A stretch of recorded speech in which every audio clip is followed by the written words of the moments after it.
cameras are going to consider. Looks like that was great. Mr. Duvall, again, I told you, no jail is part of the sentence. You chose to represent yourself without hiring an attorney, sir. Is that right? Yes. All right, that is your right, sir. Mr. Duvall, I have a form here that basically indicates that. Even on the form itself, Mr. Duvall, you'll see that I put down no jail time asked for.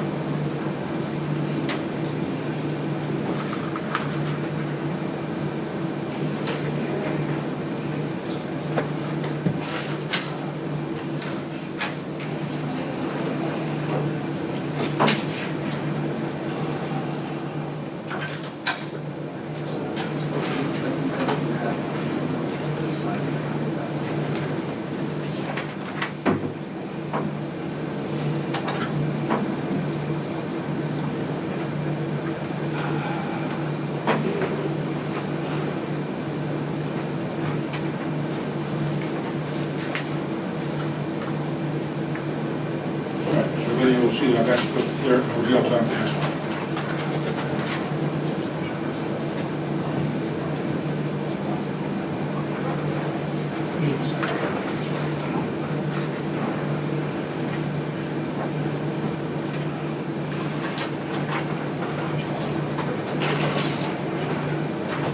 All right, thank you. Mr. Duvall, let me explain how court trials take place. Can you hear me okay, Mr. Duvall? Yes. There seems to be a gentleman in the audience who is having problems hearing, so it's okay with me that we have one hearing device that helps people hear better. There's a gentleman in the audience who looks like he can hear a little bit better, so we'll loan our hearing device. We always try to be inclusive to let everybody participate to the extent they can.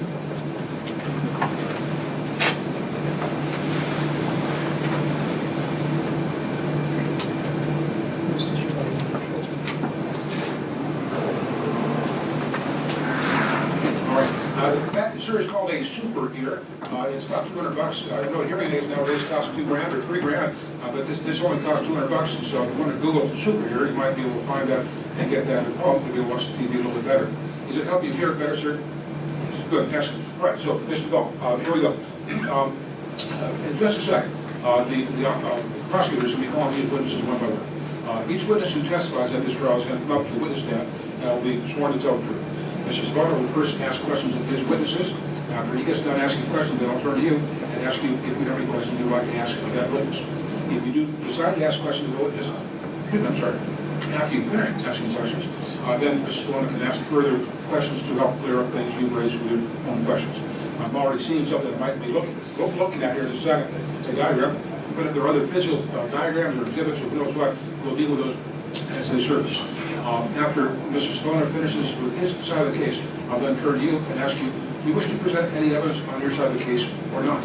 This is a criminal case. You've been promised no jail time as part of any possible sentence. And so I'm going to hold my word to that.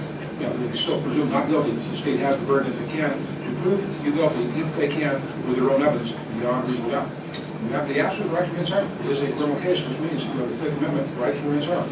If you choose not to say a word, indeed, not say a word at all this afternoon, I will not hold that against you in any way whatsoever. A person has the right to remain silent. However, if you wish to testify for yourself, you can do that as well. So should you choose to testify for yourself, you'll come up to the witness stand. I'll swear you to tell the truth. Have you had a chance to testify to tell me what you want me to consider? After you finish testifying, Mr. Duvall, should you make that choice, then Mr. Stoner can ask you questions, just like you had the opportunity to ask questions of his witnesses. And then after he finishes asking questions, you have a chance to then finish your testimony to tell me whatever else you want me to hear. If you call a witness, Mr. Duvall, you ask questions first, then Mr. Stoner, and you finish asking witnesses, asking questions. Excuse me. Mr. Duvall, if you have any things you're going to be asking to look at or whatever, we'll deal with that as we come along for those things as well. Mr. Duvall, after you finish with your side of the case, then Mr. Stoner has a chance again to call witnesses to respond to whatever you've raised as a defense. Again, you get the chance to ask questions of the witnesses. At the very end of the case, I listen to arguments from both sides as far as how they think I have to decide the case. Usually, I make the decision shortly thereafter. Does that make sense of the procedure? Yes? Yes. Thank you. You're being super polite, but again, the microphone in front of you is recording what you say. I'm trying to speak up so people can hear me, but likewise, if I can ask people to speak up so I can read as well, no need to lean into a microphone. As long as I can hear it, then that means the microphone there, you'll hear it and record what is saying. Mr. Bernard, are you ready to proceed? Yes, Your Honor. All right, let me call you first. Civil Officer Tyler Ellsworth.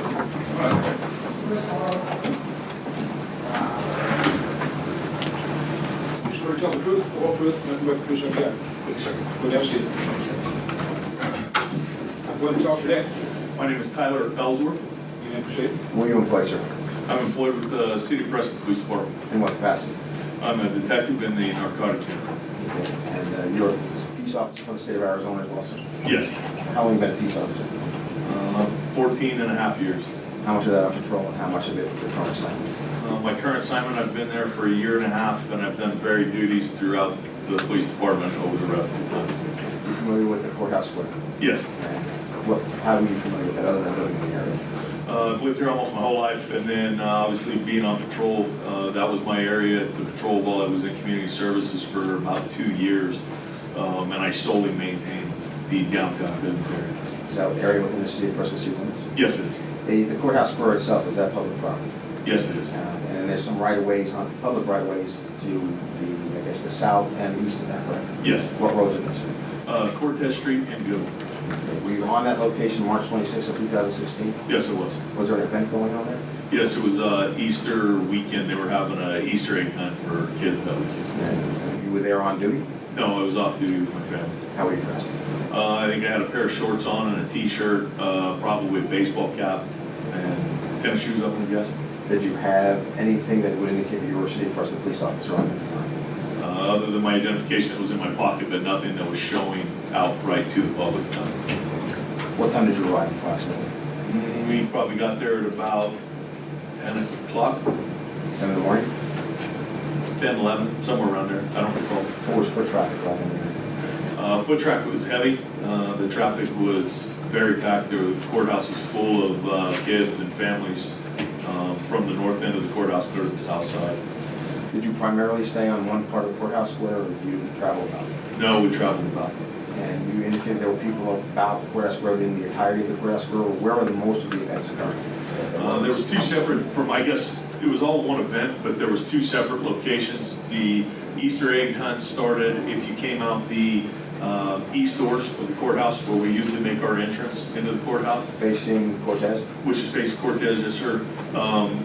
The grass that would be on the south side of the Cortez facing doors started where the Easter egg hunt began, and it ran clear around the south side of the courthouse to the Goodwin Street side. And then if you made it to the north side of the courthouse, there was face painting events, gymnastics, play deal for kids to do flips and stuff on. There's all kinds of events for kids to do on the north side of the courthouse as well. Were any of either Goodwin or Cortez, were they closed off the traffic? No, So there's actually vehicular traffic going on at the same time? that's correct. What was the parking like? For the most part of it, you couldn't hardly find a parking spot downtown. Very busy. Yes, sir. Around 2 o'clock in the afternoon, you and your family were approximately what location of the courthouse square? I was on the Goodwin Street side of the courthouse on the sidewalk, approximately between where the horse statue is and the 45-degree angled sidewalk that comes into the courthouse off of the street, right up against the grass. What was the purpose for being at that location? They were getting ready to start an Easter egg hunt on that side, and everybody was lining up to let their kids Easter egg hunt. What do you mean everybody was lining up? The masses of people, the families that were there, they had the grass area roped off, so people weren't starting the Easter egg hunt prior to the go time, so you'd have to stand on the sidewalk. So the sidewalks were fairly packed full of people waiting to get the go signal to allow your kids to Easter egg. Was anybody giving instructions to the event? Yes, it was. And where was that person standing approximately? The person was standing from about my location, probably 30 feet, maybe 40 feet away from me, kind of walking around in the grass. He was north of my location in the grass, and he was kind of milling around trying to give directions to everybody. He was just yelling as loud as he could to get the directions out to the people that were there for the event. Initially, were you able to hear him? Yes. What happened that caused you not to be able to hear him? As I was standing there, I heard someone speaking over a loudspeaker, which would be like a sound amplification device. I turned around, witnessed the defendant speaking on the device. Describe the device if you can. The device to me is a bullhorn type device. It was probably 12 to 14 inches long, maybe 16 inches long. Had a white truncated cone on it. Had a speaker in the back of it with almost a pistol grip-like handle on the device. The subject had it held to his mouth and was speaking into it and was amplifying his voice. While he was doing this, were you able to hear the instructions of the event that was allowed to take place at the courthouse square? No, it was not. And you were still with your family at this point? That's correct. Did you decide to take any action? How long did you let this go before you decided to take any action? A minute or two. Then what happened? I made contact with the subject, asked him if he had a permit at the time to use the sound amplification plate. When you walked over to him, was he still using the loudspeaker for communicating his ideas? Yes, he was. Did you ever really hear what those ideas were? All I recall is about something about how the commercialization of Easter and something about an election. What he was saying, were you concerned about what he was saying? No, What were you concerned about when you approached him? the loudness of the device that he was using. Were you able to observe other people's reaction when he started using the speaker device? Yes, it was. Can you describe to the court what you observed? As I was standing there talking to the gentleman, another passerby came by while he was speaking on it. The gentleman looked at him and said, "Hey, that was right in my ear and it was really loud. Please stop." The defendant yelled back at him, "You're welcome." Yell back at him how? Through the bullhorn is what I would call it. Yelled at him, "You're welcome." The gentleman said something to the effect, "Hey, you don't have to be an ass about it. Okay, thank you would be fine." And he yelled, "You're welcome" again. And the gentleman turned around and walked off. The person who's using the loudspeaker, the bullhorn, as you described, is that person involved today? Yes, he is. Can you please point out the record and describe what he's wearing for the record? Yes, sir. He's a gentleman sitting here. He's a grayish colored hair, purple shirt, and tan colored pants with brown shoes and blue socks. How about Mr. Duvall, who's been identified here for today? When you had this discussion with the defendant at the scene initially, did he stop using the bullhorn? Yes, he did. What did he do with it? Set it down next to him on the ground. Did he ask you any questions? Yes, he did. What did he ask you? When I asked him if he had a permit, he asked if I had a permit. I kind of laughed, said, "Well, kind of." Had a conversation, asked him if he had one. He pulled out a First Amendment card. I explained to him that I'm not there to regulate his free speech. He's more than welcome to say what he needs to say. It's the sound application device that I was worried about, and showed him my police ID and asked him to please stop. If he didn't, I would call somebody down and rectify the situation at that time. Did he stop? For a short period of time, yes. Did you stay with him or did you go back to your family? No, I went back over towards my family. Okay. Again, and you're still at least 40 feet away. Did you have any difficulty in hearing the defendant as he's speaking through the bullhorn? No, no difficulty. Now, again, it was loud enough for you to be concerned a second time? Yes, it was. Was it of the same volume as it was the first time? No, it was actually louder the second time than it was the first time. So what did you do? How long did that go on before you took additional? Actually, I didn't wait much time. I'd already asked the gentleman if he would please stop. Went back over to him directly, and I informed him that if he did not stop, I was going to give him one extra time to please stop. He refused to do so, and so I called our dispatch at that time and asked for somebody in uniform to come to assist me. And at that time, was he still using the bullhorn to communicate with the crowd? Yes, he was. Okay. At that point in time, did you stay with him? Yes, I did. Did he continue to use the bullhorn until another officer arrived? Yes, he did. Officer Siska arrived at the time, correct? That is correct. Okay, and if you can approach State's Exhibit number 1 for a second. I believe you did this diagram, correct? I did. And you did it prior to court today. Yes. What does it depict, sir? So it depicts the Goodwin-Cortez side of the courthouse. This being Cortez running southbound, if you would consider Cortez running north and south, which I know it doesn't, but that's, I guess, how we can best identify the street running. This would be southbound in Cortez to the corner of Goodwin. This is the sidewalk that leads to the center of the courthouse. This area here is the smaller... When you say, put a little diagram, an A next to that area, where you're saying this area here is the, let's get more specific. Okay. You say this is, because the record's not to reflect. So Where the A is, that would be basically the corner of Cortez and Goodwin Street where they come together at the section where the sidewalk meets the street. And there's a crosswalk there in both directions. There's a crosswalk that goes in both directions, yes. On the Goodwin side of the courthouse, between the sidewalk and the street, there is a small grass area there that is encompassed by a concrete curb. It's the same concrete curb that encompasses the interior grass area of the courthouse. What's significant about that area? The significance about it is that's exactly where Mr. Duvall was standing the day I contacted him. Would it be in there, please, that grassy area? And the X represents approximately where you're standing. That is correct. Where the X is, just underneath where I put the B, is where he was standing at that time. And your location?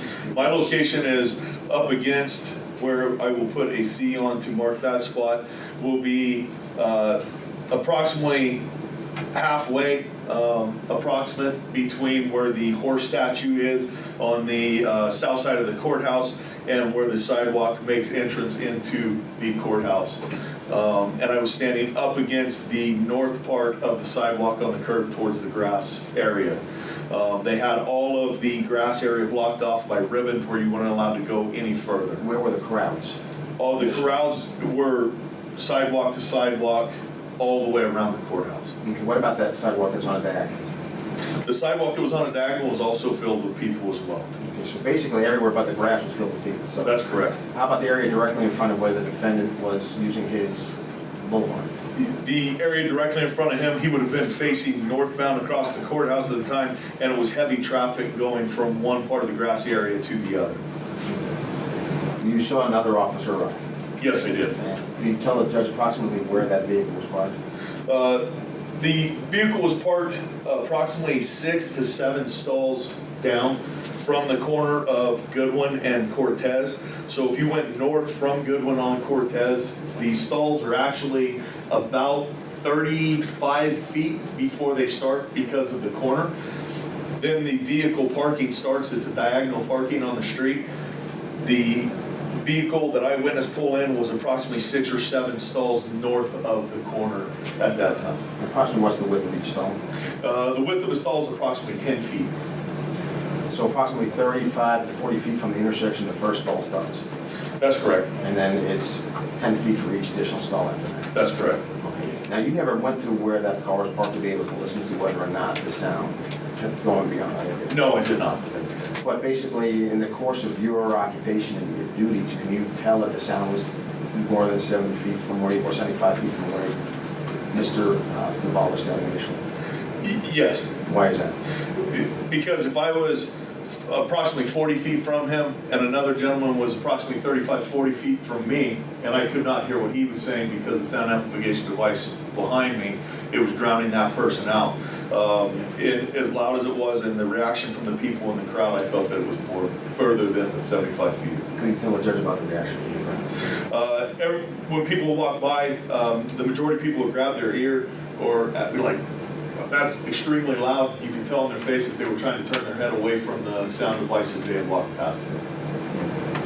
Did you do any other investigation with regard to the distance from the location the defendant was standing when he was using his bullhorn? Yes, today I took some approximate measurements, stepping off paces throughout to find out about approximately where the officer parked from where Mr. Duvall was standing and approximately to where I was standing. And that's where you're getting the figures you're coming in with today, about the 10 That is feet correct. for each stall and 35 to 40 feet from the edge of the intersection. That is correct. Okay, did you do any other investigation with regard to the sound volume itself? Did you have a decibel meter running like that? No, I did not. Did you do any other investigation with regard to the allegation before the court? No, sir, I didn't. Was Mr. Duvall alone? No, he was not. Who was with him? There was a group of people. I know the gentleman that sat at the table was with him that day, and I believe several of the people that are sitting behind him were there that day. When you were speaking with Mr. Duvall, did any of them attempt to alleviate the situation? Yes, sir. Describe that, please. The gentleman actually sitting next to him actually came to me and said, "I'm sorry, we're not here to cause any problems." I said, "I absolutely completely understand. I'm not here for problems either. I would just like to be in peace with my family today and not be out here listening to somebody yelling through a loudspeaker." He actually attempted to get him to put it down. Who he? The gentleman sitting next to Mr. Duvall, I'm sorry, sir, I don't remember his name off the top of my head. Matter of fact, I don't believe I ever got it from him. He actually got Mr. Duvall to try and put it down. Mr. Duvall told him no, that he was gonna continue on, and continued on with the last meeting. Did you do any other investigation regarding the allegation before the court commission? No, sir. No further questions for this witness. Mr. Resume, stand. Thank you. Sir. Right, Mr. Duvall, your chance to ask questions, sir. Yes, afternoon, Officer Ellsworth. Hi, sir. You testified that Courthouse Square is public property. Yes, sir. Would that be county or city? It's kind of gray area, most of it is county, but we have been tasked as a city entity to patrol that area for them. So you're saying that the city police department has a jurisdiction on Courthouse Square? Exterior? Yes. Yes, sir. Not sole, but yes, we do patrol, yes, sir. Okay. Now, as far as your recollection of who was speaking with the loudspeaker during the Easter egg hunt, you testified that that was me. Yes, sir. Are you certain it was me? Yes, sir. And you spoke to me about using the bullhorn and told me not to use it. Yes, sir. And I asked you if you had a permit. Yes, sir. I know the only conversation you and I had. Mr. Duvall, with respect, this is your chance to ask questions. Yes, this is a question. Okay, I was going to say, ask the question in the form of a question, but indeed, you do get to ask questions. I just wanted to, you start to see certain things, you're not testified, it's the officer who is testified at this time, so ask a question in the form of a question, that was all I was trying to indicate to you. Do you recall that the only conversation we had was when I showed you my permit to protest? No, sir. I do recall you handing me a card that had a statement on it about protecting your First Amendment. Okay, and that's the only conversation we had, right? Not that I recall, no.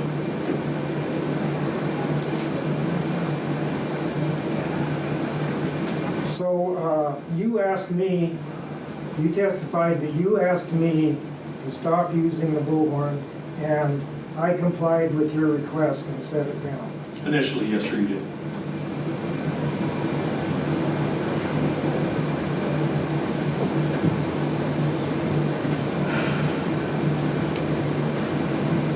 Okay, then, would you agree then that the bullhorn did not interfere with the Easter egg hunt? No, I would not agree with that.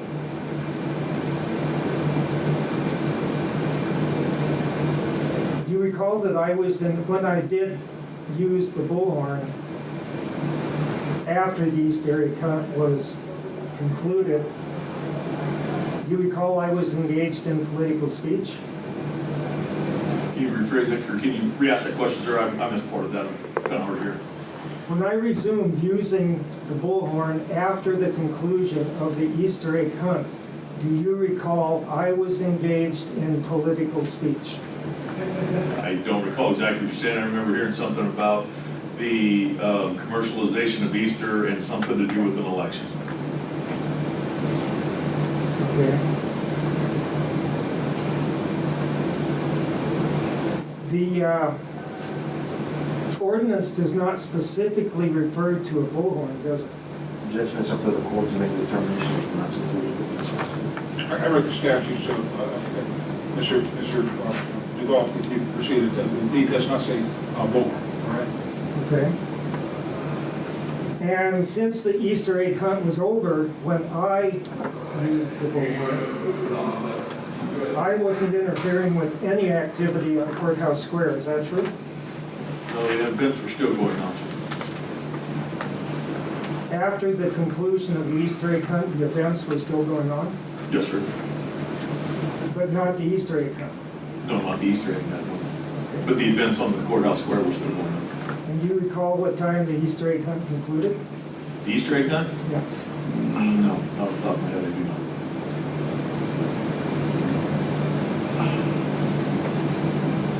not. I was not in any way blocking pedestrian traffic on the sidewalk, was I? No, sir.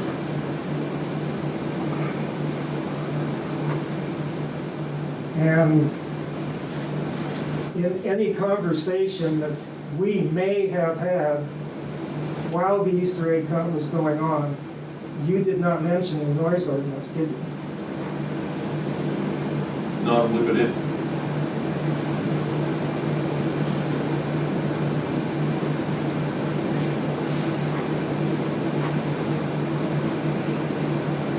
And you were telling me not to use the bullhorn while the Easter egg hunt was in progress? Yes, sir.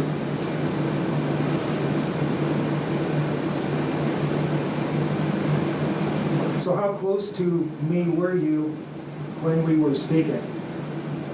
Normal conversation distance. Are you talking when we were talking like we are now using our normal voice, or where you were using the bullhorn? So I'm clear on my statement to you, I guess. Well, the only time we actually had a conversation was when I wasn't using the bullhorn. So yes, I would say that we were at normal speaking distance, probably 3 to 5 feet. And you testified that we had a conversation. Yes, sir, I did.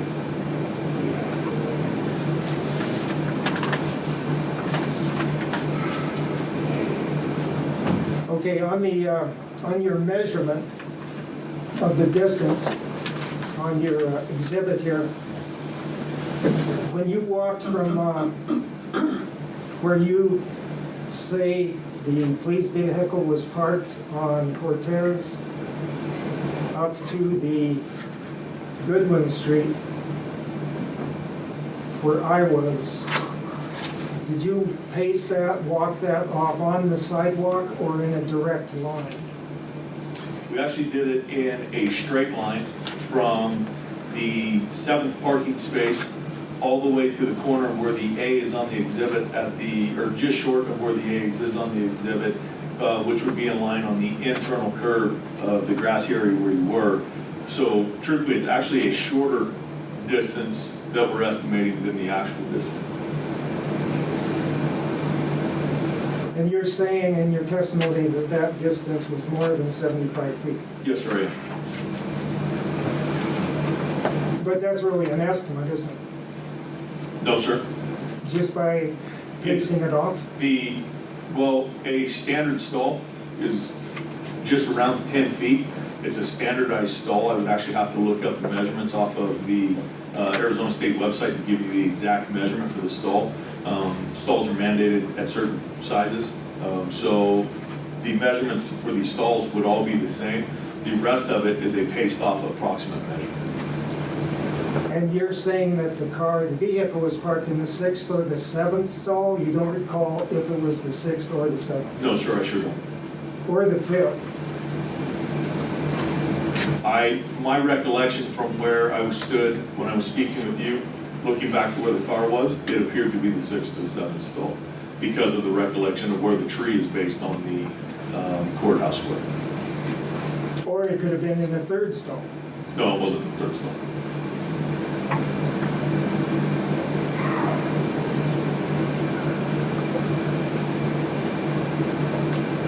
Do you recall 5 motorcycles parking behind us during the Easter egg hunt?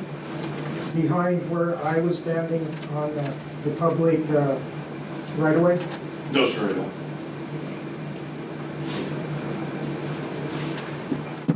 When you called your complaint or for service to the Prescott Police Department, what was your specific complaint? I explained to them that I had made contact with an individual using a bullhorn, and that I asked him nicely to please stop. The subject has continued. It's starting to affect the crowd. Please send me another unit. Something to that effect. Okay, and when Officer Shishka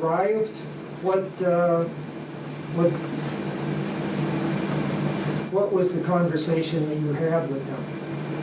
I believe Officer Shishka walked up to me. I made contact with him several feet away from your location, because as he was arriving, or as he was walking down the sidewalk, I witnessed him park, get out of the vehicle. You were still using the bullhorn.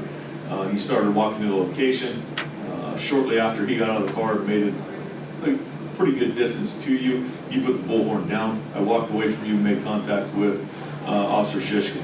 Officer Shishka asked me what is going on. I explained to him the exact same thing that I explained to the dispatch.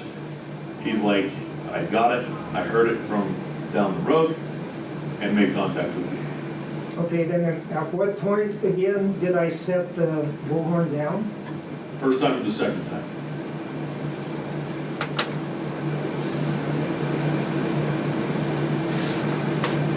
I'm a little bit confused there.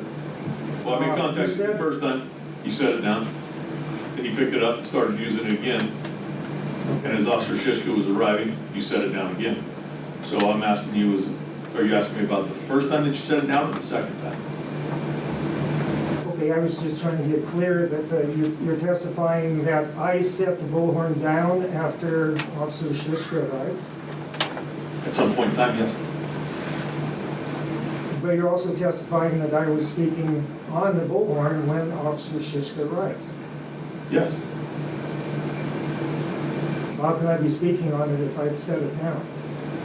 I explained to you that you set it down a short period after he arrived.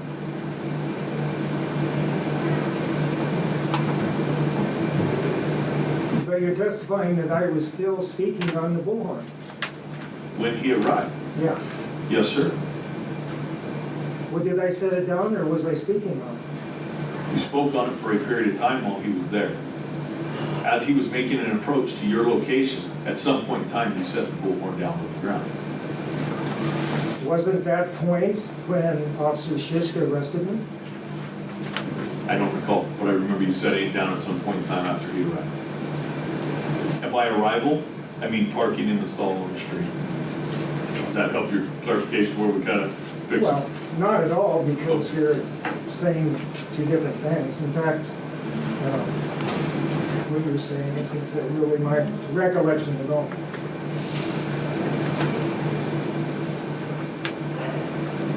Would you agree I was exercising my political speech entirely peacefully and nonviolently?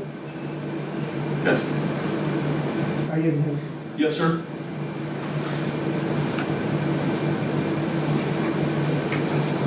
Okay, thank you, Officer Shishka, or Officer Ellsworth. So that's what I'm just trying to get a better understanding of the time frame we're talking about here. Prior to the Easter egg hunt, somebody was giving instructions, and that's when you initially heard the bullhorn being used. That's correct. You went over to the defendant, got him to put his bullhorn down, went back over to your family. That's correct. How much time elapsed between that, when he put it down, he went back over to the family, and when he went back over to speak with him because he was using the bullhorn again? 2 to 3 minutes approximately. So was the Easter egg hunt over within 2 to 3 minutes? No, sir, it was not. When he says the Easter egg hunt ended and he continues to use it, did he use it during the Easter egg hunt? Yes, he did. Okay. How much time, you said, was the last 2 or 3 minutes when he stopped using it? That's correct. How long did he start using it again before he went over and confronted him a second time? Almost immediately. Okay. So the Easter egg hunt was still going on That's when he correct. was using the bullhorn the second time? Yes, sir. So his statement about the Easter egg hunt being over and him not interfering with the Easter egg hunt, when did the Easter egg hunt end in relation to this investigation? While I was over there waiting for patrol to arrive, the Easter egg hunt had commenced. It took about 4 to 5 minutes tops for the Easter egg hunt to run at that. So by the time Officer Shishka arrived, was the event, as far as the Easter egg hunt part of it, over? I believe so, yes. Okay. During the time that you went back over till the time Officer Shishka basically went partway up the Cortez Street sidewalk, had the defendant been using the bullhorn the entire time? Yes. And then you called in to basically dispatch during that time? That's correct. And gave a message. And where were you standing while you were giving the message to dispatch? I was standing directly next to him where it's marked on the map, the X and the B, where the defendant had been standing. Describe the tone that you were using on your cell phone? Yes, it was. How loud were you having to be just to get through the dispatch? Fairly loud. Actually, the dispatcher on the other end made mention that the speaker on the other end was extremely loud. Okay, so you got loud because of that? That's correct. Indicate that somebody that you're standing next to. Yes, sir. Okay. You're saying that Officer Siska arrived at a location, you saw him arrive? Yes, I did. Did you see him get out of his vehicle? Yes, I did. And where did he go from when he got out of his vehicle? He got out of his vehicle, stepped up onto the curb, at some point in time crossed over the grassy area onto the sidewalk, and walked southbound on Cortez to my location. So he came up basically the Cortez Street side sidewalk? That's correct. Okay. When you said there were activities still going on, or had kind of, the crowd kind of dissipated by this period? There was still quite a crowd there, but everybody was mingling around, going in different directions. Were the cars, the parked cars, the people that were parked, were some of those vehicles now in motion? Yes. So approximately, you have the distance, when the defendant put the bullhorn down the second time, where do you estimate Officer Siska's to have been on the sidewalk? Probably approximate, I'm gonna guess somewhere around 20 to 30 feet. So past all the angled parking? That's correct. He was closer to the defendant than that one time? That's correct. Okay. And after that time, did you see the defendant pick up the bullhorn again? No, I did not. And when he put it down, did you hear, is it an on-off button or something on there that That I you see don't. him exercise? But it did, when he used that bullhorn, it clearly amplified his speaking voice. Yes, it did. And had no difficulty in ascertaining the fact that the volume was increased by the use of that device. That's correct. Thank you. No further questions. Officer Siska?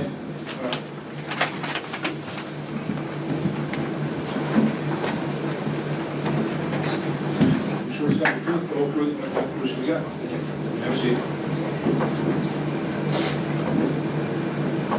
Go ahead, tell us your name, please. My name is Michael Sischka. It's Sischka.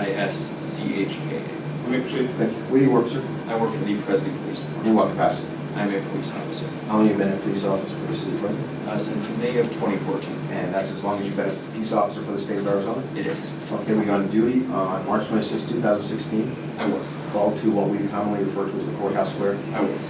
What was the nature of the call you were responding to?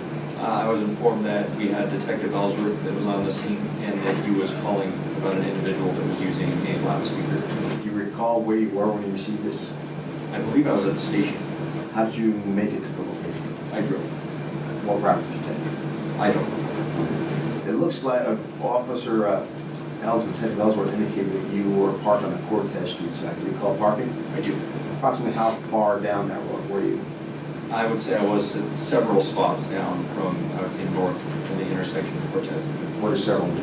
I would say between 6 and 8. Okay, you know where the crosswalk is? I do. Were you close to the crosswalk? No. Is there any monument or fixture on the side of the courthouse side that you can recall parking by any time? When you parked your car, were your windows down? I don't know. When you got out of the car, could you tell the court what you were able to hear? I could hear a subject that was speaking into an amplifying device. I don't recall exactly what he was saying, but I could clearly tell that from the distance that I was parked, somebody was using the speaker and speaking through it. Again, how clear was the sound coming in? I would say it was fairly clear. So you get out of your car and you start walking to the location. That's correct. I saw Detective Ellsworth when he began to approach. Kind of has a unique look. He does. Okay, so you start approaching him. Does the sound continue as you're walking in the direction? It does. Can you see the person from that vantage point who is speaking? At some point, yes, I could see him clearly. Initially, you could just hear the sound?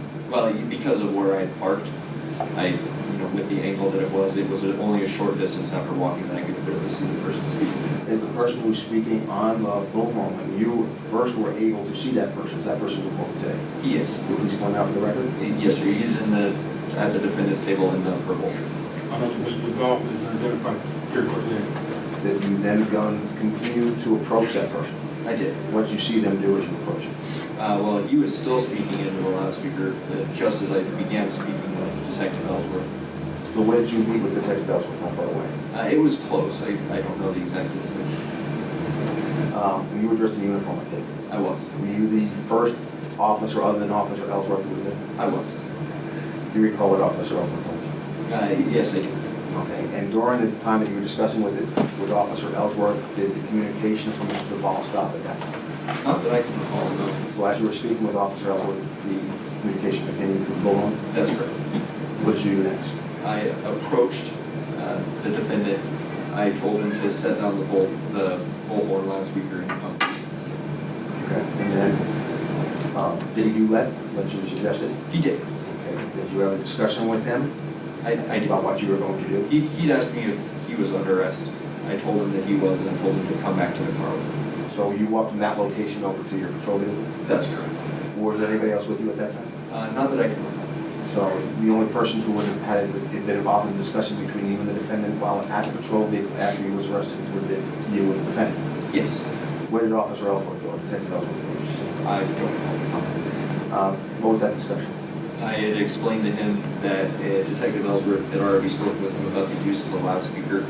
I explained to him that no one had any interest in violating his right to free speech, that, myself and the Prescott Police Department are all for free speech, but in this case it was a violation of a city with noise ordinance to be using the amplifying device without a permit. And I told him that I was going to issue him a citation and release him for the use of the loudspeaker. Do you have any doubt in your mind that your vehicle was parked more than 75 feet away from the defendant when you first heard him? No.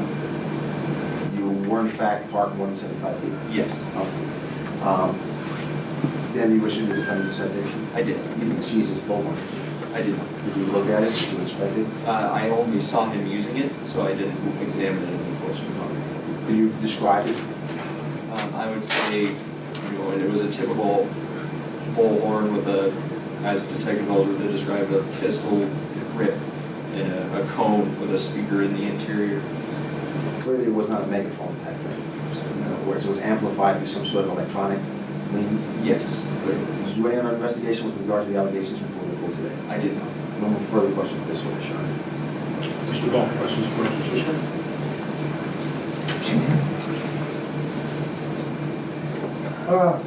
Officer Shishka, you testified that the sound you heard when you approached the corner was fairly clear.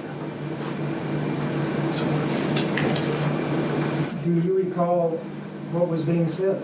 I do not recall what was being said.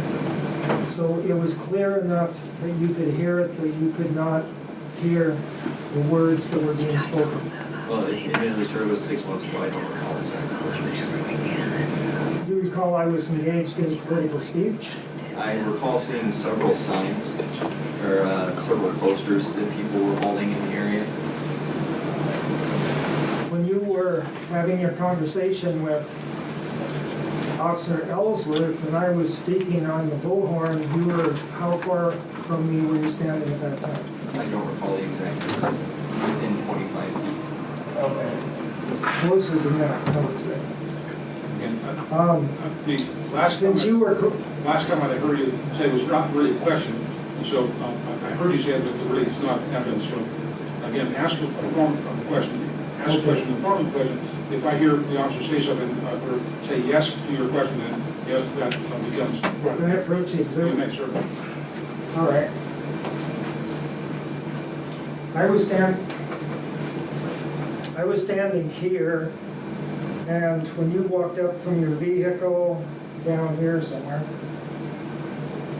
and spoke with Officer Ellsworth, you were speaking about right here, weren't you? I don't recall exactly where I was. About halfway between, I think there's a tree here somewhere on the corner, or a post, left, right post. And where the Just for the grass, record, Mr. Duvall is marked next, near the previous described grassy area where the Z and B, I think it was on top of each other. yeah, well, it's the corner here of Cortez and Goodwin. So let's make that And when question. You recall being at that place when you were speaking with Officer Ellsworth? Again, I do not recall exactly where I spoke with Officer Ellsworth relative to the defendant. Well, you recall where you were standing when you spoke with Officer Ellsworth, right? Again, I just testified, sir, I do not recall exactly where I was standing when speaking with Detective Ellsworth, just that we were near where you were. Okay, well, near was halfway between the light post and where I was standing right here. Would you say that's true? I would say no, I'm not sure where I was speaking with Detective Ellsworth, and I would be speculating if I was to say an exact location relative to you on the map. You just say near though, I did hear that. Okay, but you were near enough to hear the sound fairly clear. You Yes. testified, okay, and you couldn't make out anything that was being said. No, I could make out what was being said, I just don't recall what was being said.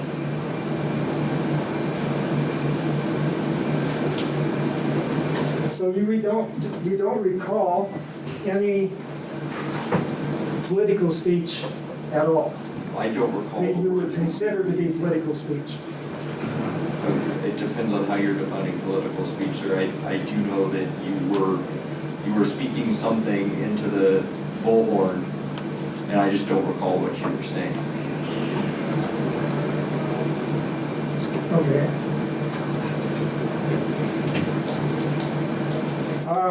I believe Officer Ellsworth testified that the Easter egg hunt had concluded when you arrived on the scene. Yes. So that is, it's true that the Easter egg hunt had ceased by the time you got there. As far as I could tell, yes. So that, again, ask it in the form of a question, you can then say yes or no, okay? You'll be fine.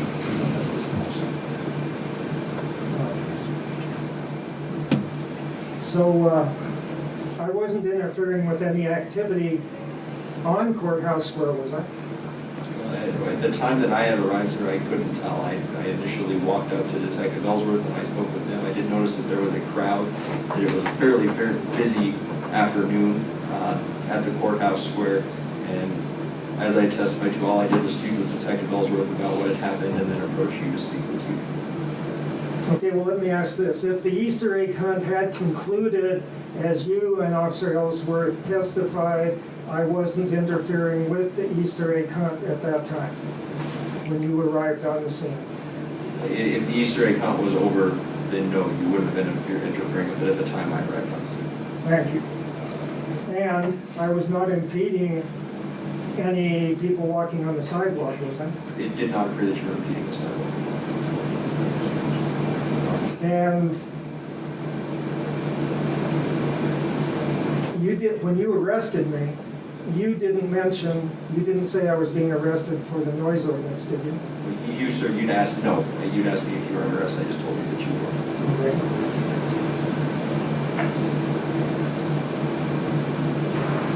And so when we walked to your vehicle and you wrote me your citation and you told me specifically what I was being arrested for, but the ordinance I was arrested for does not refer at all to a bullhorn, does it? No, it doesn't. Then the noise ordinance does not specifically prohibit a bullhorn, does it? The ordinance prohibits a loudspeaker. A bullhorn uses a loudspeaker inside of its cone. That's how it amplifies the sound.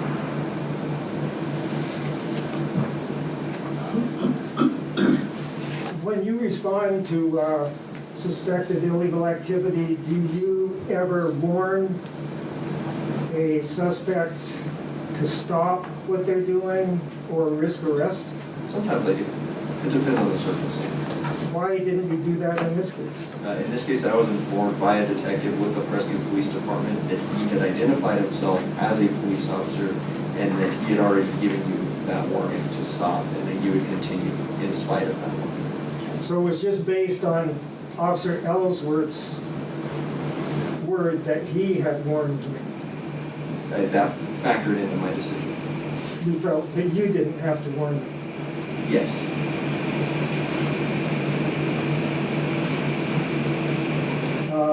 You didn't see Officer Ellsworth warn me, did you? I did not.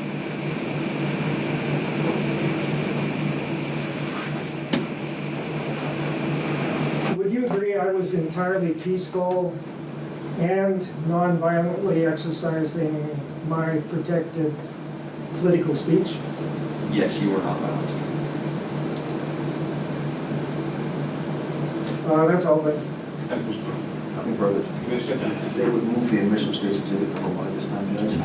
Mr. Duvall, the diagram, which has been marked exhibit number 1, I've been asked to officially look at, looking at as people testify, is it okay that I officially accept it as exhibit 1 in this? Yes.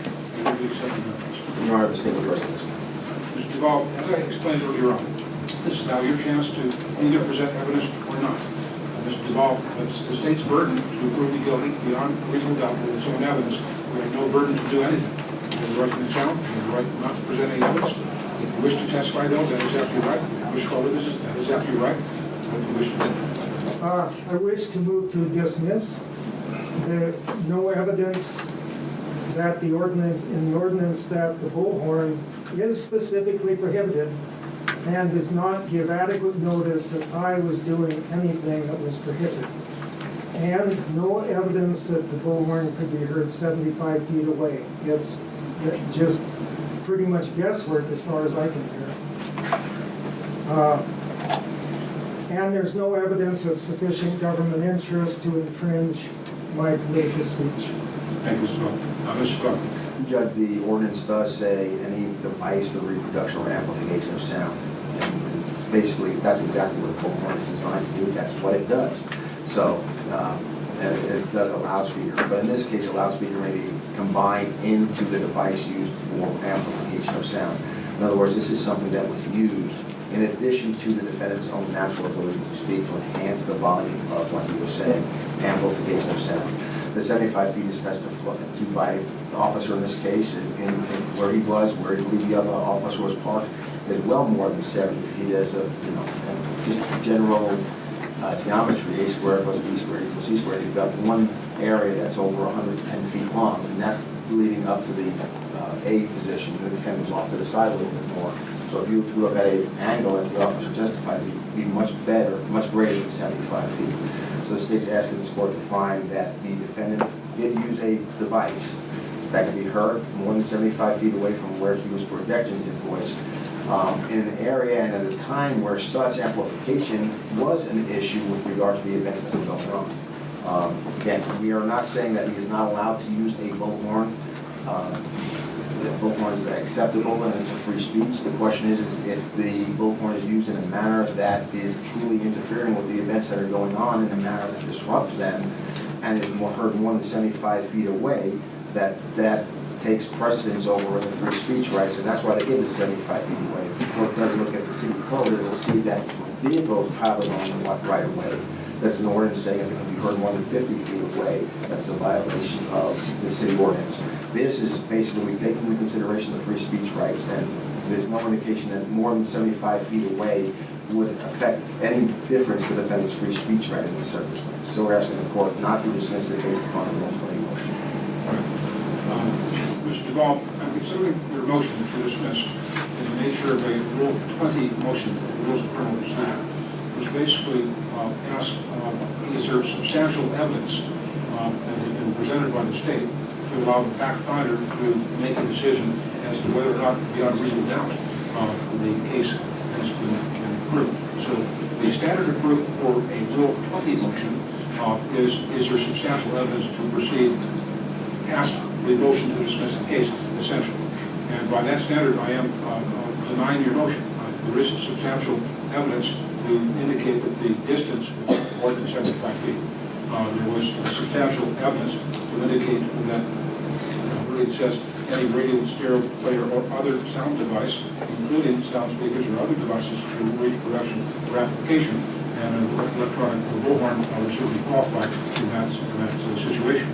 I did hear the First Amendment issue as well, but again, substantial evidence on the denied motion. Now, Mr. Duvall, I denied that motion. You still have the right at this time to present evidence or not, if you wish. If you choose not to present any evidence, it is absolutely right. You have no burden to do anything. You have no burden to testify. You have no burden to present any witnesses or any evidence on your side of the case. And if you say, I wish to not present any evidence, then I'm going to ask for arguments on has the state proved this case beyond reasonable doubt.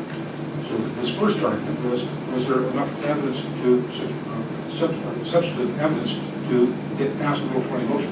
And I found that, yes, there was that sufficient evidence to get past that Rule 20 motion. If you were to say, no, I don't wish to present any evidence, and we're going to start into arguments as far as has the state proved this case beyond reasonable doubt, which is a slightly different argument because there's a different standard of proof. So, Mr. Duvall, I'll ask you officially the question that you wish to testify or present any evidence on your side of the case. Yes, at this time, excuse me, at this time, I'd like to call Michael Adcock. All right, come on up. Thank you, sir. Like you see me do with other people. You sort of tell the truth, the whole truth, and the truth of the other. Yes, sir. Thank you. Go ahead and sit. Thank you. Go ahead and tell us your name first. Michael Adcock, Spell Adcock first, please. A-D-C-O-C-K. Thank you, Ms. Adcock. Hey, Mr. Duvall, you may ask questions, Mr. Adcock.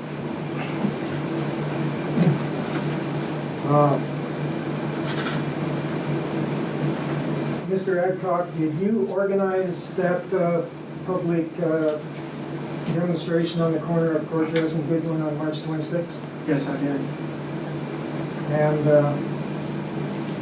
did you give the Prescott Police Department prior notice of the demonstration? Yes, I did. And what did they tell you? Well, I had inquired, did I need a permit to do what I was planning? And they said, no, I did not need a permit. And it was okay to do what I was planning to do. Okay.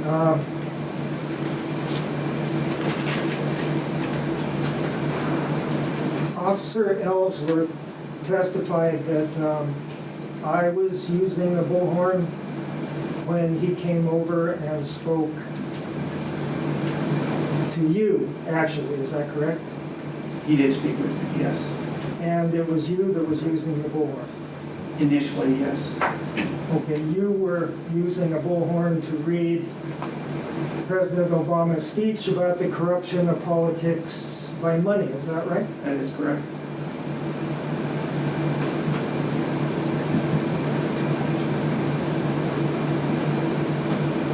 When Officer Ellsworth came over and talked to you, what did he say to you? He asked me if I had a permit to use the bullhorn, and I told him no, I did not. And he said it was okay for us to be doing what we were doing, but we would have to have a permit to use the bullhorn.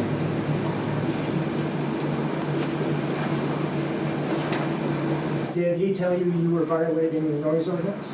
No. And did Officer Ellsworth tell you he was personally disturbed, or what was his specific reason for wanting you to stop using the bullhorn? He said it was interfering with people's ability to enjoy what they were doing there that day, Okay. with the Easter egg hunt in particular. Okay. He indicated what was going on. And just to be clear with the court, it was you using the bullhorn and not me. Is that correct? That is correct.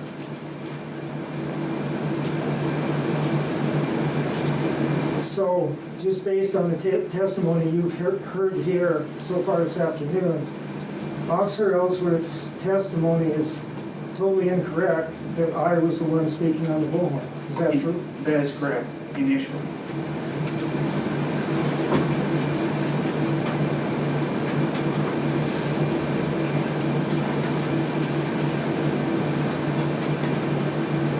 And did you comply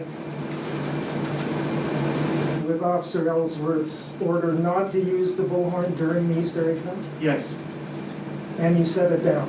immediately. Okay, you set it down, not me. That is correct.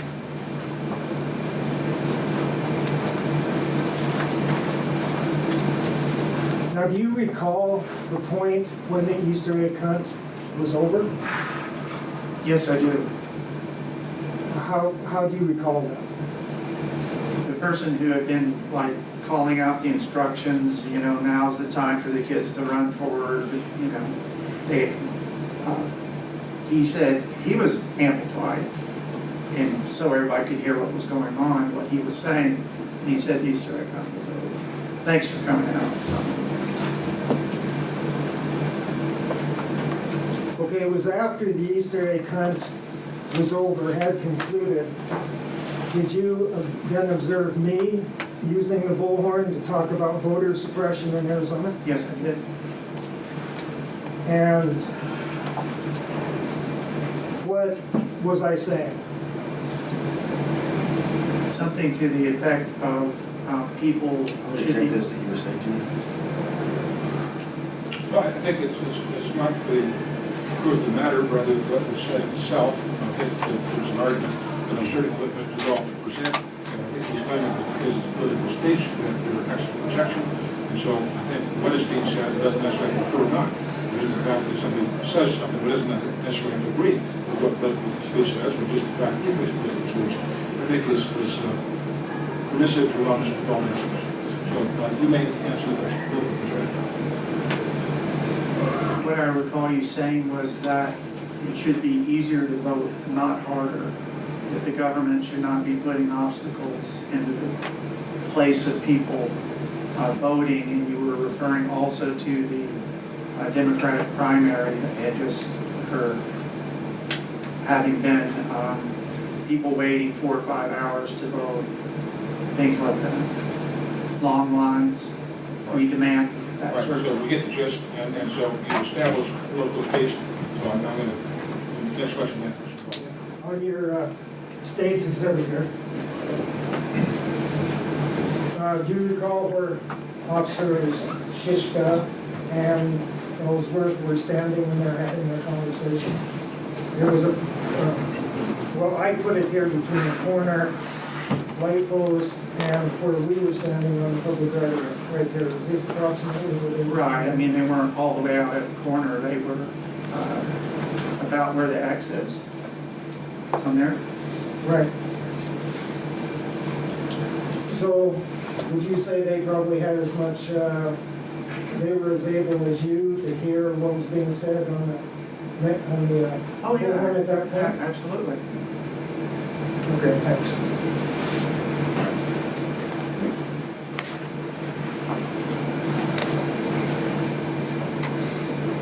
Any further questions, Mr. Duvall? Yes, one more question. Did you observe my political speech then to be peaceful and nonviolent? Oh, yes, absolutely. No further questions. Thank you, Mr. Duvall. Mr. Duvall. Mr. Eckbeck, when did this event start for you guys? I was trying to think earlier, it was sometime after 1. I think it was called for 1:30, if I remember. I was the one who organized it. Okay. How many people were involved? I think there were 9 of us. How many bullhorns were involved? 1, Who brought the bullhorn? Dennis did. The defendant. Yes, So he brought it. You used it for a speech. yes, I did. Okay. And how long was your speech? You were reading from something you said. I would simply read what I had printed out in front of me, which was an excerpt from the State of the Union address, which would take me 45 seconds to read. So you just read something in 45 seconds. Correct, and then I would let the next person come up. I had taken a stepladder, footstool kind of thing, so we had like a stump to stand up on. And then you gave the bullhorn to the next person? Right, and then she would give it back to me, and I would give it back to her. And then did Mr. Duvall, the defendant in this case, read an excerpt from that as well? No, he did not. What was the first thing he said into the bullhorn? The first thing he said, Correct.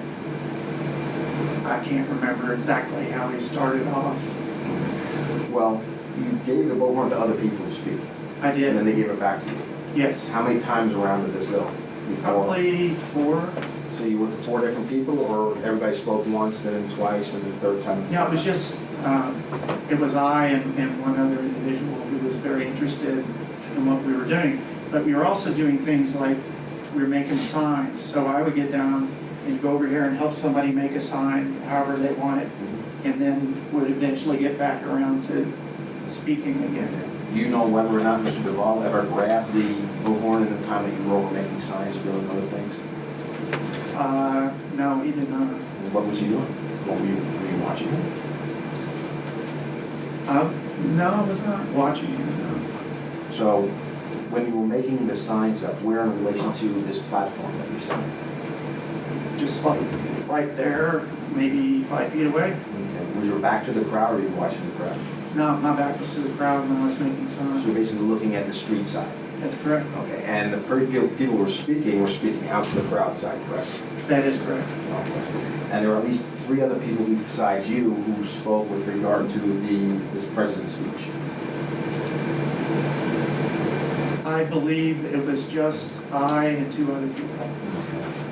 And you don't look like Mr. Duvall. You have dark hair, you wear glasses here. Mr. Duvall has a unique look himself, correct? Correct. Okay. So when do you recall Mr. Duvall first speaking into the bullhorn? It was some period of time after Officer Ellsworth had first approached me. When Officer Ellsworth approached you, was Mr. Duvall by you? Yes, he was. Where was he? In your vicinity? Just to the back of my right shoulder. Okay. Do you know if he was engaged in the conversation between you and Detective Ellsworth? He said here was his permit to protest and showed the First Amendment card, just as you said. But you didn't. No, I did not present any sort of card. But the discussion was about the bullhorn, correct? It was. But Mr. Duvall hadn't been using the bullhorn, so do you have any understanding of the presentation of that card? He was there as part of what we were doing, and he felt like that was his way of saying we can do what we want to here. So basically, you think Officer Ellsworth would have a conversation with you, and then Mr. Duvall got in the middle of that conversation? Just momentarily. And then there was a discussion back and forth about the use of the bullhorn. It was between me and Officer Ellsworth. But Mr. Duvall was right there. I'm not sure what he did after he showed the card. Well, did he ask the officer for his permit? Did you remember He that? did, actually, Okay, yes. and then that's when Officer Ellsworth showed you guys his identification. Yes, I had some question whether he was truly a police officer, but I saw it, and yes. Right, and Mr. Duvall was there during that time. My impression was that he had kind of sidled away and was going somewhere. Mr. Duvall is the one who asked the officer for his permit, not you. Yes, So he was there at that time. he was, yes. He was there when he demonstrated his First Amendment card to the officer. Yes, So he was there during the discussion with regard to the bullhorn, because that was the only thing that Officer Ellsworth was there talking to you about, right?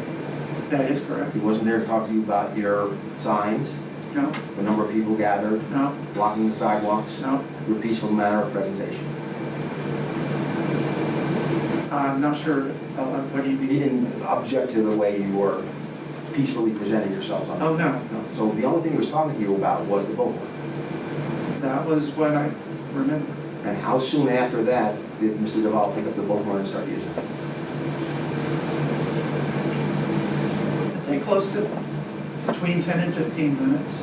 And Officer Ellsworth recalls the Mr. Duvall using it and the volume being higher than the original. You speak a little lower than Mr. Duvall was when he was using the speak? I tend to be a little bit more quiet mannered. It's just my way. I understand. So, and then he picked it up and started using it, and then he started saying something else. Yes, And were you involved in that discussion at all? Were you doing other things? I was doing other things, but at one point, Officer Ellsworth, I was trying to kind of make peace Between, between the officer and Dennis. so when Officer Ellsworth came back, you weren't initially by Dennis.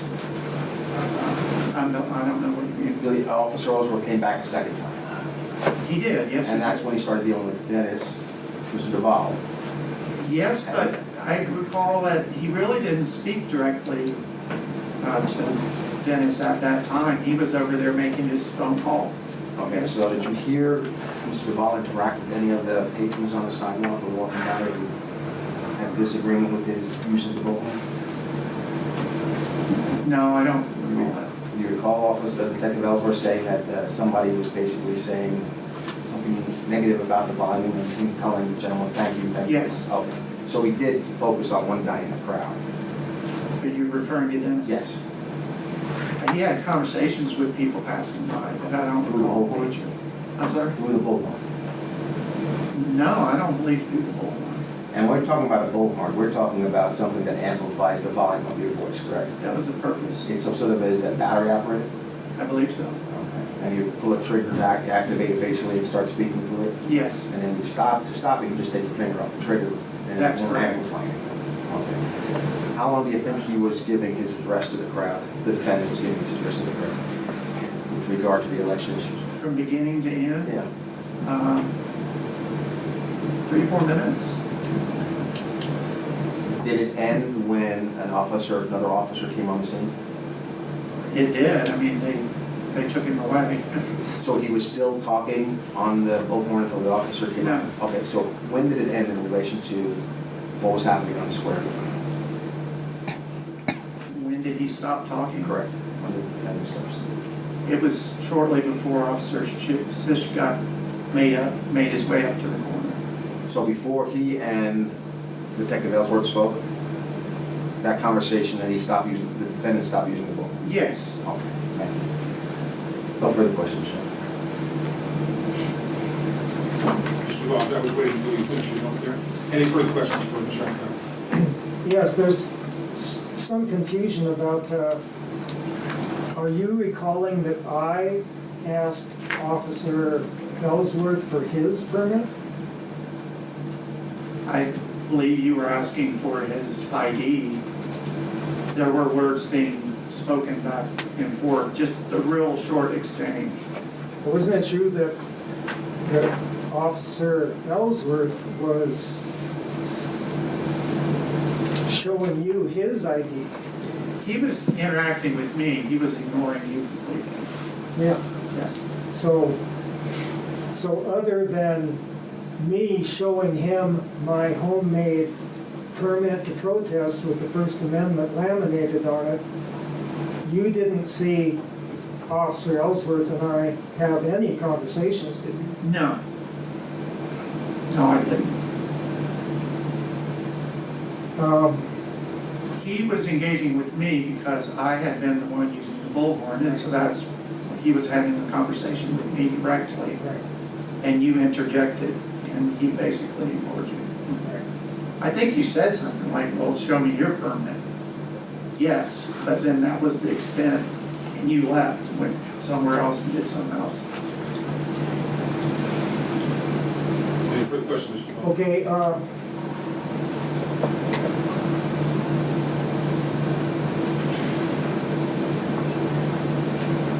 do you recall the exact time that the Easter egg hunt ended?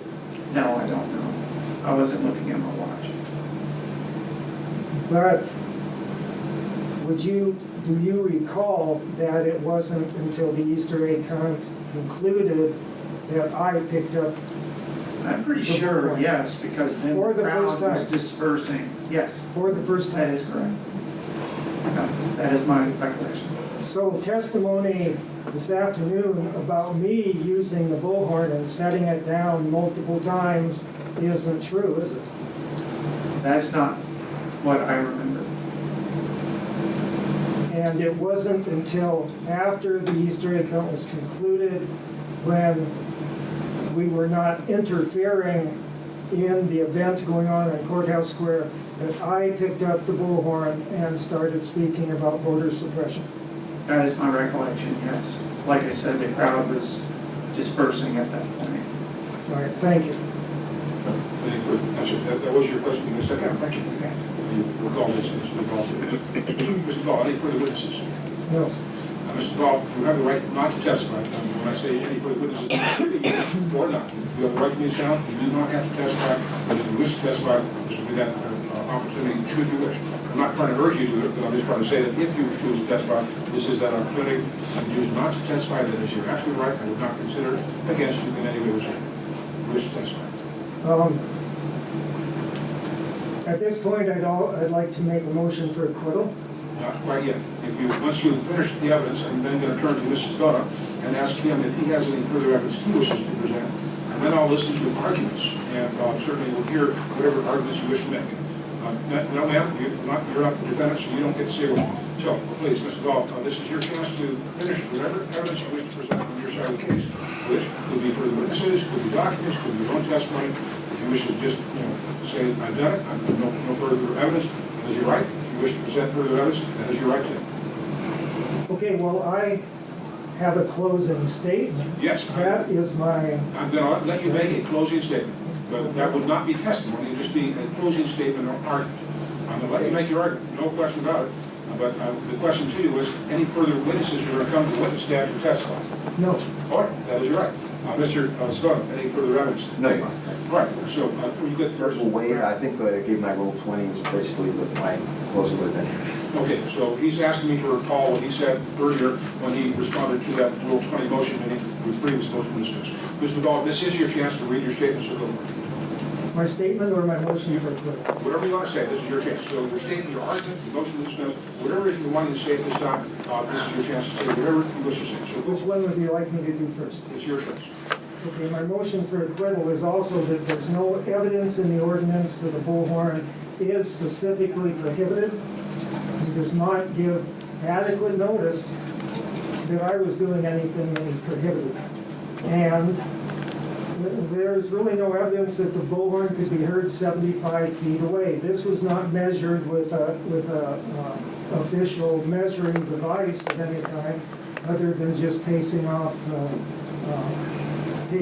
the feet. And there's no evidence that Officers Ellsworth and Shishka were 75 feet away from me. There's no evidence of sufficient government interest to infringe my political speech. Okay, I'm going to let you make whatever other arguments, so go ahead and roll into your motion to dismiss it, please, as well. So I just want you to say anything and everything you want to say, so this is your chance to make all those arguments. So whatever you want to say, this is your chance to go for it. All right, the testimony has shown that a peaceful, nonviolent political protest, political demonstration took place on March 26, 2016, on the public right-of-way on the corner of Cortez and Goodwin. When off-duty police officer Tyler Ellsworth was personally disturbed by a bullhorn during the Prescott Easter egg hunt, he identified himself to Michael Adcock and told Michael Adcock not to use the bullhorn. Adcock complied with Officer Ellsworth's order not to use the bullhorn during the remainder of the Easter egg hunt. When the Easter egg hunt had concluded, and that was when I heard the director of the hunt say thank you for coming, have a happy Easter, and his sound system click off. It's when I picked up the bullhorn for the first time and began speaking with the bullhorn regarding voter suppression in the state of Arizona. Some minutes later, Officer Ellsworth made a call for service to Prescott Police Department. When Officer Shishka arrived on the scene, he had a conversation with Officer Ellsworth and immediately placed me under arrest. Now, clearly in the testimony, especially Officer Ellsworth's testimony, is a fictional account of what happened that day. It was me that was, Mr. Adcock that was using the bullhorn, not me. I did not use the bullhorn during the Easter egg hunt. We complied with Officer Ellsworth's request not to use the bullhorn during the Easter egg hunt.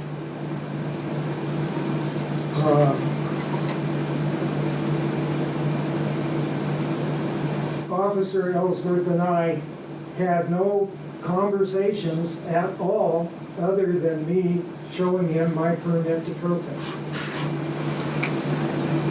As far as I knew, Officer Ellsworth's only complaint was that the bullhorn was personally distracting him from enjoying the Easter egg hunt. And since I was not speaking on the bullhorn until after the Easter egg hunt had concluded, I felt that I could go ahead and with my political speech, and Officer Ellsworth would go rejoin his family and enjoy the rest of the afternoon with everyone else.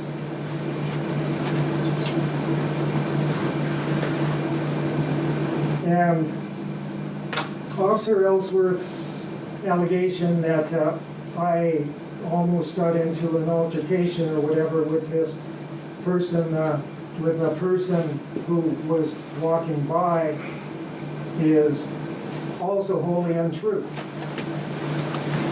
I had a brief conversation with one man who was complaining that he was an independent and could not vote in Arizona's closed primary, which was one of the examples of the voter suppression that had happened 4 days earlier during the presidential preference primary. Other of the people at the demonstration on the corner that day, and many of the people in the audience today in the courtroom, also had conversations with people who were coming by where we were and talking to us about voter suppression, about political issues important to them, which was the point of our being there, that we were engaging in political speech to carry on this debate with others in the community. I do believe that Officers Ellsworth and Shishka did collude to deprive me of political free expression and decided to unlawfully cast the net of the city noise ordinance over my peaceful political speech on March 26th. Moreover, the city noise ordinance does not even apply to the major source of excessive noise in our community. Motorcycle noise downtown is largely ignored. As Officer Ellsworth testified, he didn't even hear 5 motorcycles parking on the street behind us during the Easter egg hunt. Police do not have decibel meters like they promised to buy 6 years ago when I testified at City Council about motorcycle noise in Prescott, or other means of noise monitoring. Enforcement of the state statute is entirely by signage. It's selective law enforcement that the city noise ordinance does not apply to the ear-splitting noise of unmuffled motorcycles, yet is so broadly construed as to include a bullhorn used in political speech. In fact, whenever you see a political rally or march, you'll see a bullhorn. For example, watching the Black Lives Matter police brutality march in Phoenix on July 8th, 1 month ago, you would have seen bullhorns. A bullhorn is not only an accessory of political speech, it is a necessary component of political speech. And to illustrate, I have 2 recent magazines put out by 2 organizations, the American Friends Service Committee, Friends of the Earth. Recent issues, both of them have bullhorns on the front cover.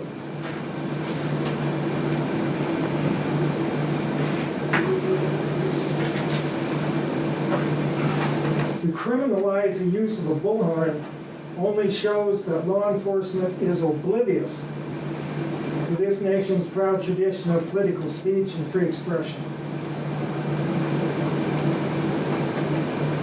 The United States Constitution, as you well know, gives political speech a very high level of First Amendment protection, such as the 1964 Supreme Court decision ruling in New York Times v. Sullivan that, quote, debate on public issues should be uninhibited, robust, and wide open.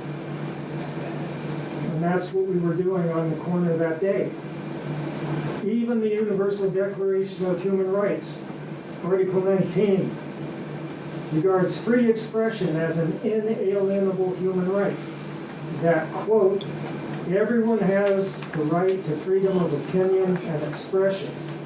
This right includes freedom to hold opinions without interference and to seek, receive, and impart information and ideas through any medium.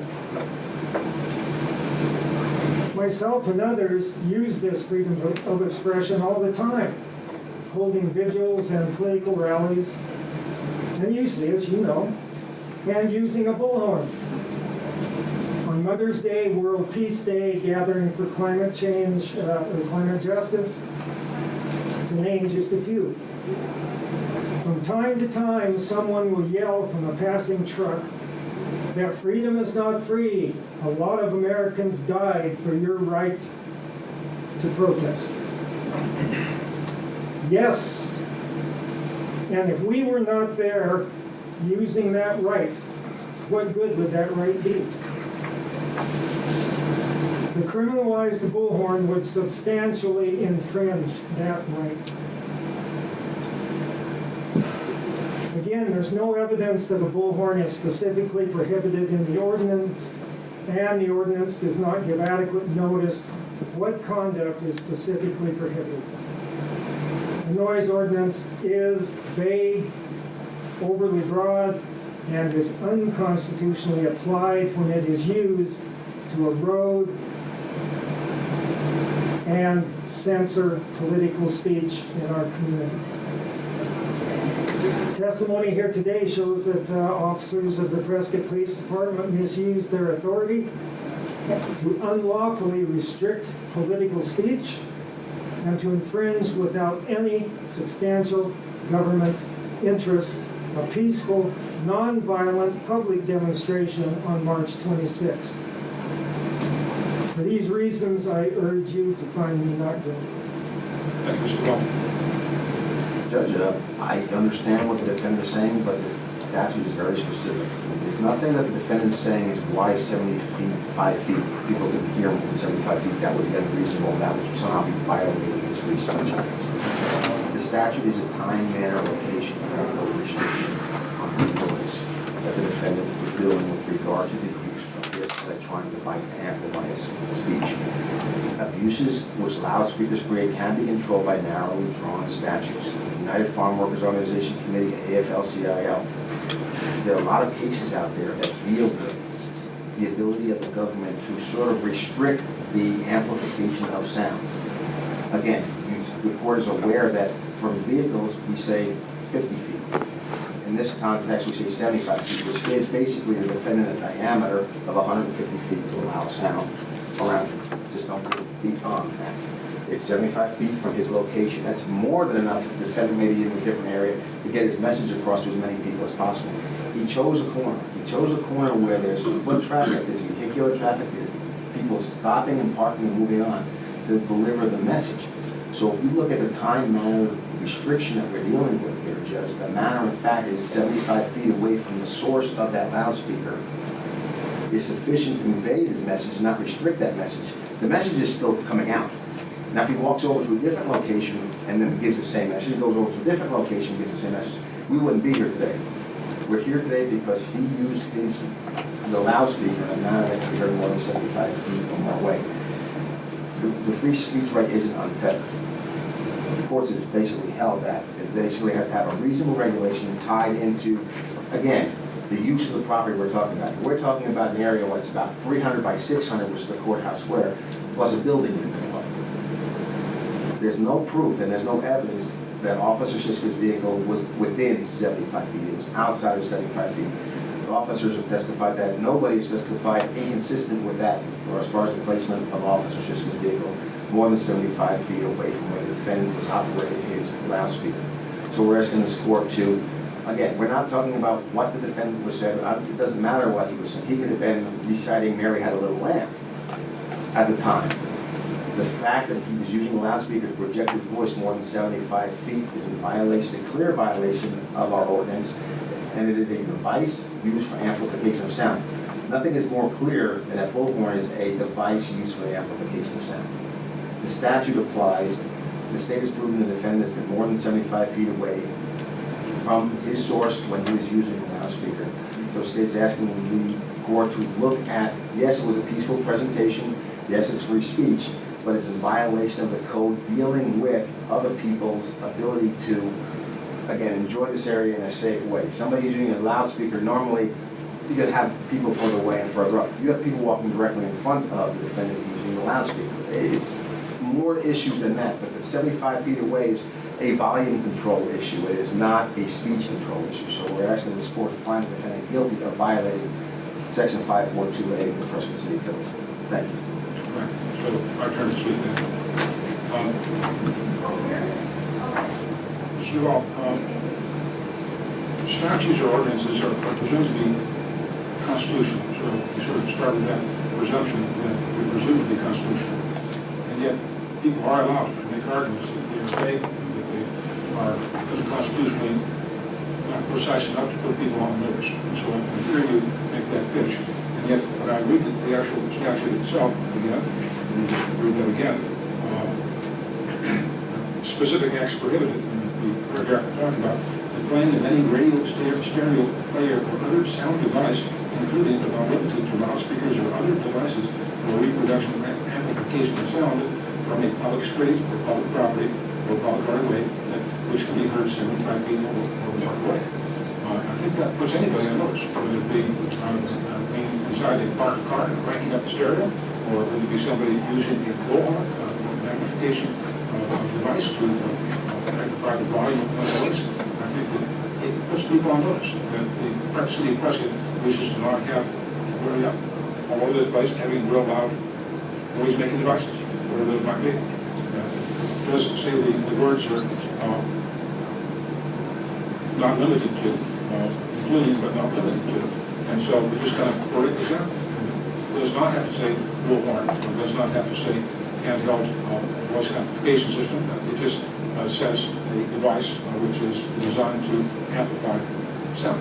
So I hear the argument, and yet I'm fighting against that argument, because I think it does put people adequately on notice. And again, laws are presumed to be constitutional, and which to me, it's putting people on notice. In fact, I heard you testify yourself, you wish that the motorcycles were quieter. I wouldn't have something up to me either. I have seen a few of those trials where police actually cite people for loud motorcycles. So it's not unknown for people on loud motorcycles to be cited in this court. But again, the speakerphone, the bullhorn that's been described here today does fit the section.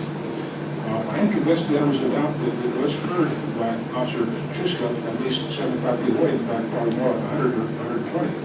Indeed, geometry, I'm convinced that he parked 6, 7, 8 stalls down. That's another 40 feet to the intersection, to the corner there. And if you have the longer buttons to get to the place that you were standing with your fellow protesters, it would have been more than that distance. So I'm convinced there was a doubt it was more than 75 feet. I'm convinced that you were engaged in political speech. No question about that. I'm convinced you were engaged in political speech. But I did hear Officer Ellsworth say he wasn't concerned about the message. All he was concerned about was the loud speaker. So nobody tried to shut down the rightfully legal political speech. Just trying to simply not use an outward is not shutting down political speech. In fact, it was the use of the speakerphone loud enough that got the citation that ultimately had to be found guilty of as a result. It's wrong. I'm convinced it was heard more than 75 feet away.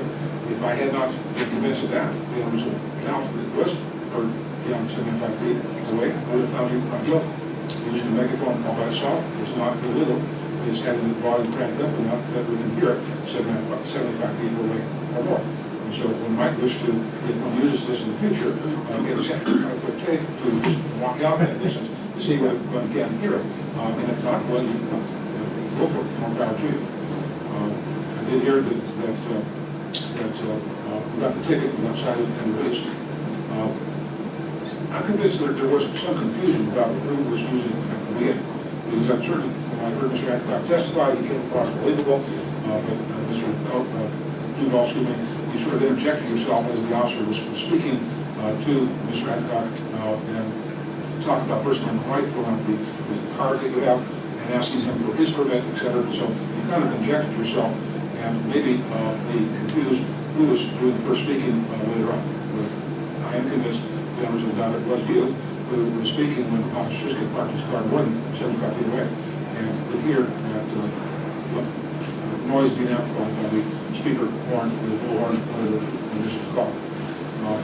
it's not necessary for the statute to interfere with some other law proceeding. It was actually not necessary to be interfering with a particular person, it's just the per se using the loud device that can be heard 75 feet away.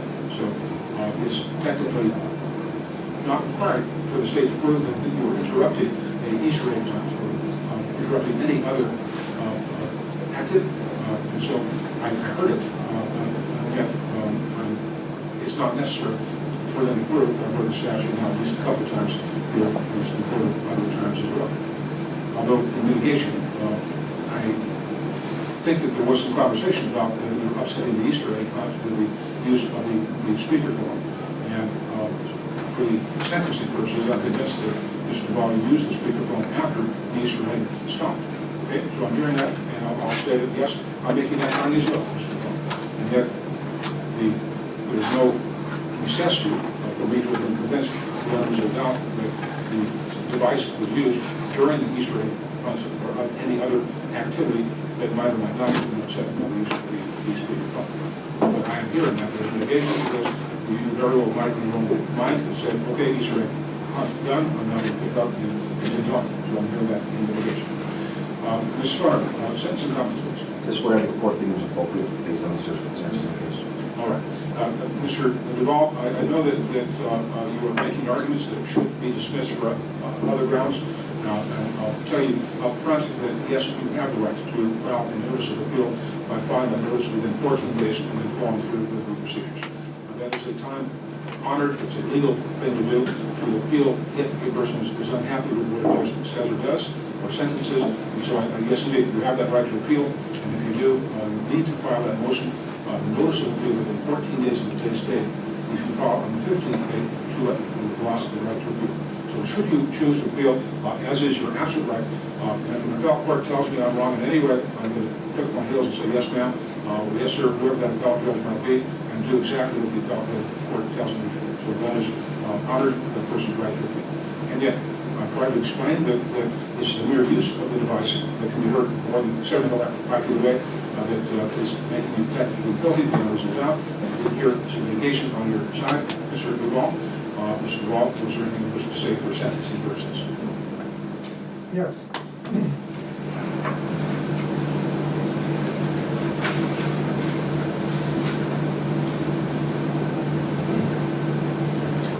Judge Markham, political speech is not noise. The court can't rule on constitutionality of a local ordinance, but neither can law enforcement, and this court be oblivious to the difference between noise and political speech. That difference being that the United States Constitution gives a very high level of First Amendment protection to political speech. In our sleepy little town of Prescott, one would think uninhibited, robust, and wide open only applies to motorcycle noise. Our local noise ordinance is upside down. While intentionally omitting ear-splitting noise of unmuffled motorcycles, the noise ordinance somehow singles out a bullhorn being used in political speech as a public nuisance. Far from disturbing the public peace, my political speech joined in the debate about voter suppression.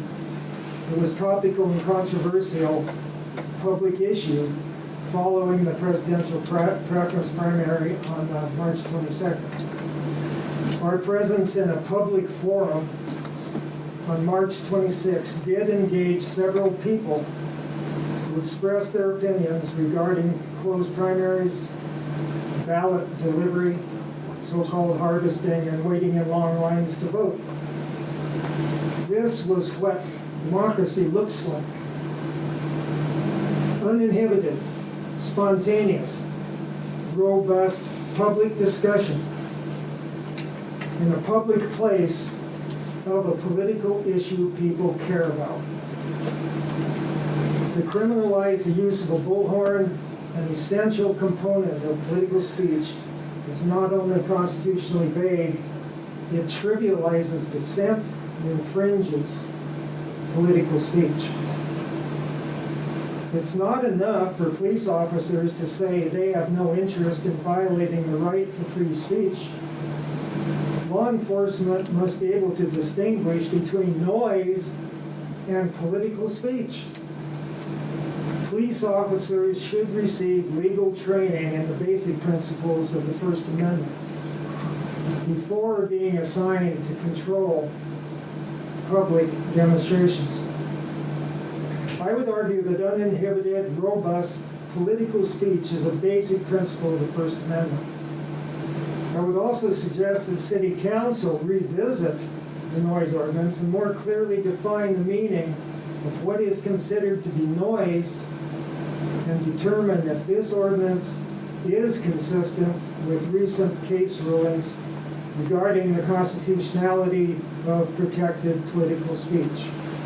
Political speech is not noise, and this will be the basis of my appeal. And indeed, I honor you for your right to appeal, sir. Mr. Duvall,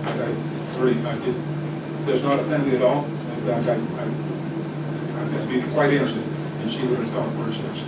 I have to do the best I can and understand the law as I think I understand it to the best I can and come to the appropriate decision. But if indeed I have made a mistake, I'm more than willing to change it and comply with whatever the fellow court tells me to. That's how indeed cases get to the Supreme Court, either in the state of Arizona or the U.S. Supreme Court, people appeal. And certainly appellate courts do tell sometimes lower courts, you made a mistake and this is how you made it, and the lower court will then do what is right, as the appellate court says. And so please do follow through and do file a notice of appeal within 14 days for again you've lost that right to appeal. I want you to be able to have that right to appeal, so don't forget the 14-day rule. Mr. Duvall, before I actually tell you what the sentence is, I have made the specific finding that what you engaged in on this occasion was political speech. No question in my mind, it was political speech.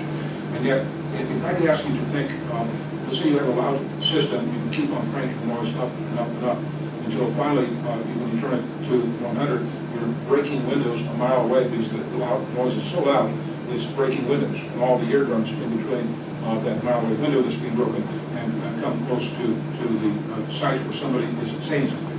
Political speech or not, doesn't the city have the right to say, you can't do that? You can't crank the noise so high that it does something offensive like that.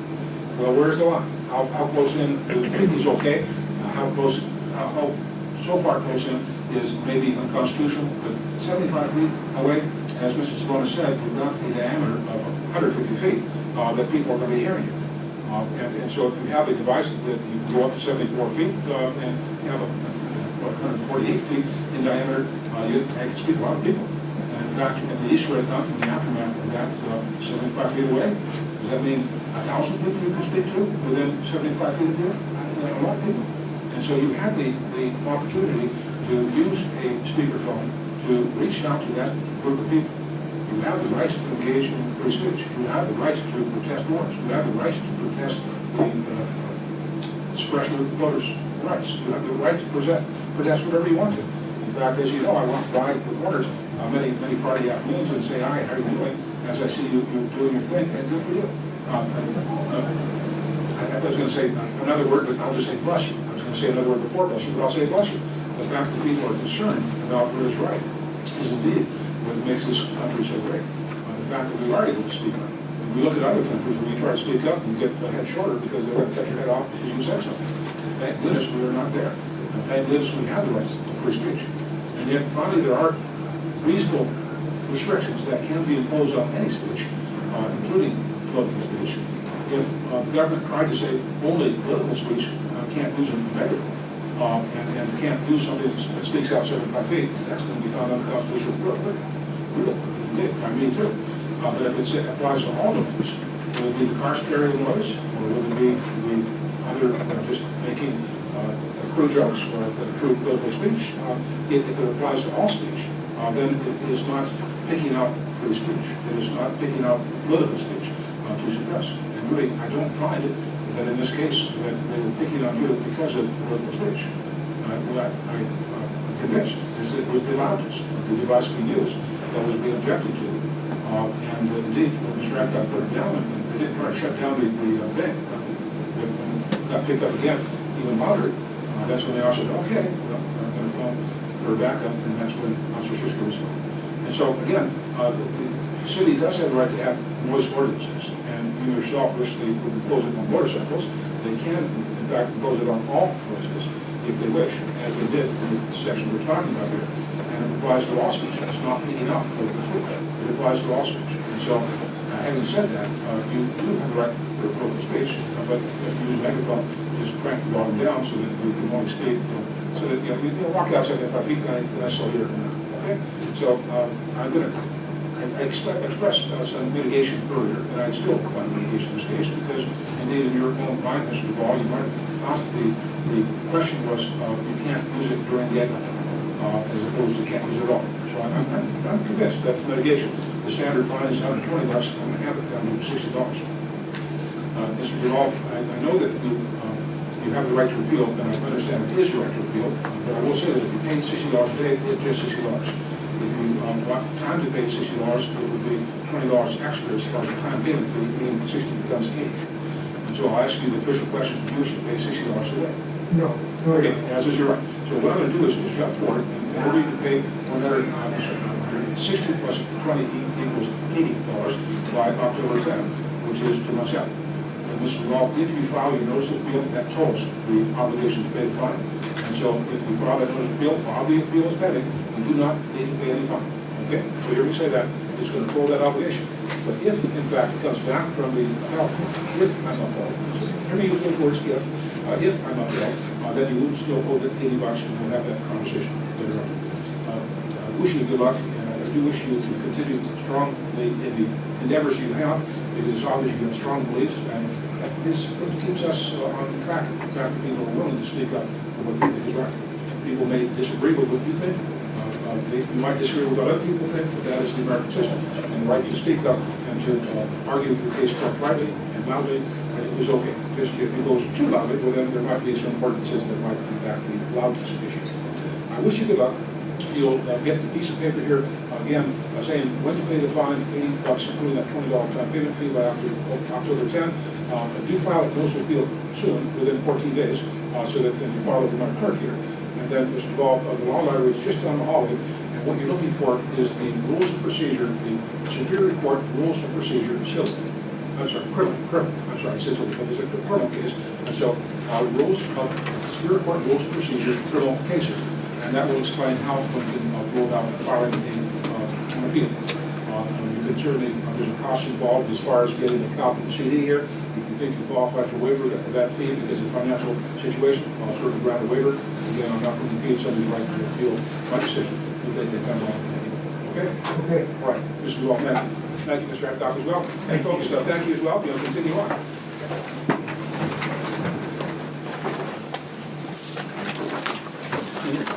Yeah.